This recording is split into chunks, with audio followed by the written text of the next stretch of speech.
continuava sua missão.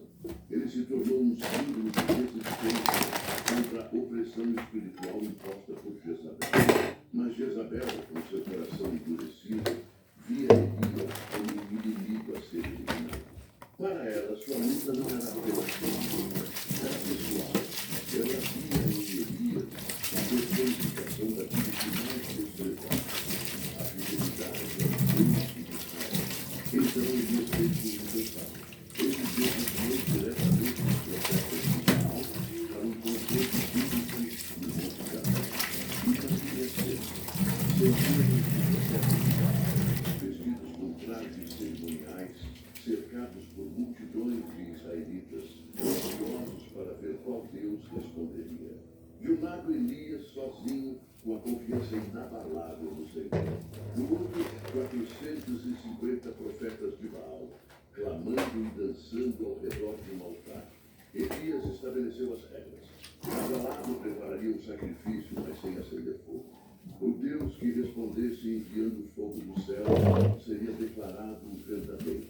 Era um desafio claro, direto e impossível de ignorar. Os profetas de Baal começaram. Eles clamaram, cantaram, dançaram e gritaram. As horas se passaram, mas nada aconteceu. O silêncio do céu era ensurdecedor. Elias, com ironia, sugeriu: clamem mais alto. Talvez Baal esteja ocupado ou dormindo e precise ser acordado. A multidão começou a perceber. O poder que Jezabel tanto proclamava era vazio. Quando chegou a vez de Elias, ele fez algo ainda mais ousado. Ele ordenou que encharcassem o altar com água, a ponto de formar um pequeno riacho ao redor. Então Elias orou. Não gritou, não fez cerimônias elaboradas, apenas orou com fé. Ó Senhor, Deus de Abraão, Isaque e Israel, que hoje fique conhecido que tu és Deus em Israel e que eu sou teu servo. É impossível acontecer. Agora eu vou... O fogo desceu do céu, consumindo não apenas o sacrifício, mas o altar, as pedras e até a água. O povo, que até então estava dividido, caiu de joelhos declarando: o Senhor é Deus, o Senhor é Deus. A vitória de Elias parecia ser o fim do domínio de Jezabel.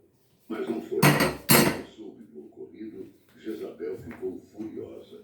Sua raiva não era apenas contra Elias, era contra tudo o que ele representava. Ela jurou matá-lo.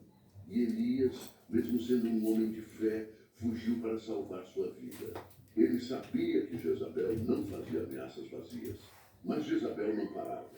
Seu controle sobre Acabe e o reino de Israel continuava.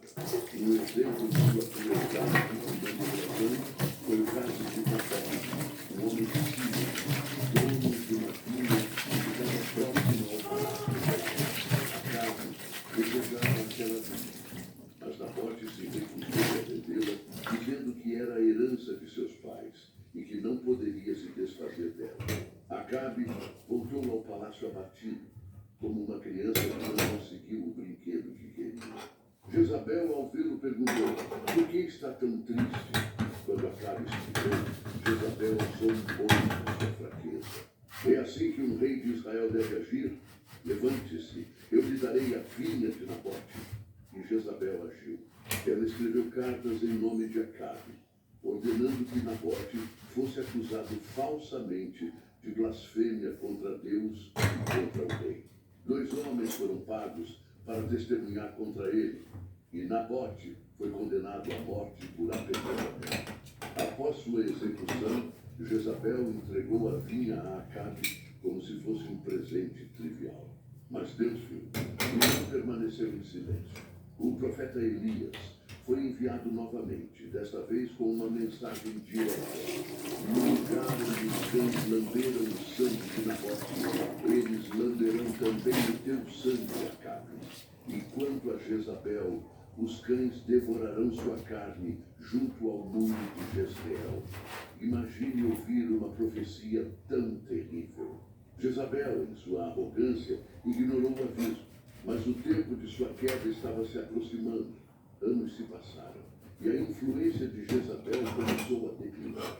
Após a morte de Acabe em batalha, Jezabel continuou a exercer poder através de seus filhos, que assumiram o trono. Mas um novo líder surgiu em Israel, Jeú, um comandante militar ungido por Deus para exterminar a linhagem de Acabe e restaurar a adoração ao Senhor. Quando Jeú marchou contra Jezabel, ela sabia que o fim estava próximo. Ainda assim, Jezabel não demonstrou medo. Em seu último ato de desafio, ela se preparou como uma rainha, pintou os olhos, arrumou os cabelos e se posicionou em uma janela do palácio, como se estivesse recebendo um visitante. Não, Jeú entrou pelos portões do palácio e lá estava ela, Jezabel, olhando-o de cima com um semblante que misturava desprezo e ironia. Apesar de tudo, ela ainda exalava uma aura de autoridade, como se seu reinado não estivesse prestes a terminar. Com voz firme, Jezabel o provocou. Como vai, assassino do seu senhor? Mas Jeú não se abalou. Ele ergueu os olhos em direção à janela e perguntou aos servos que estavam ao lado dela: quem está comigo? Para começar seu dia com mais confiança, ora ao Petri e vai. Houve um instante de silêncio. Os olhos dos servos se cruzaram e, naquele momento, algo mudou. O medo que Jezabel outrora inspirava havia desaparecido. Lentamente, eles se voltaram contra ela, mostrando que não estavam mais dispostos a servi-la. Joguem-na para baixo, ordenou Jeú. E foi o que fizeram. Jezabel foi atirada para ela e seu corpo despencou com violência, atingindo o chão de forma brutal. O sangue salpicou as paredes e os cavalos de Jeú, que sem hesitar passou por sua carruagem sobre o corpo dela, como se fosse nada mais que poeira no caminho. Jeú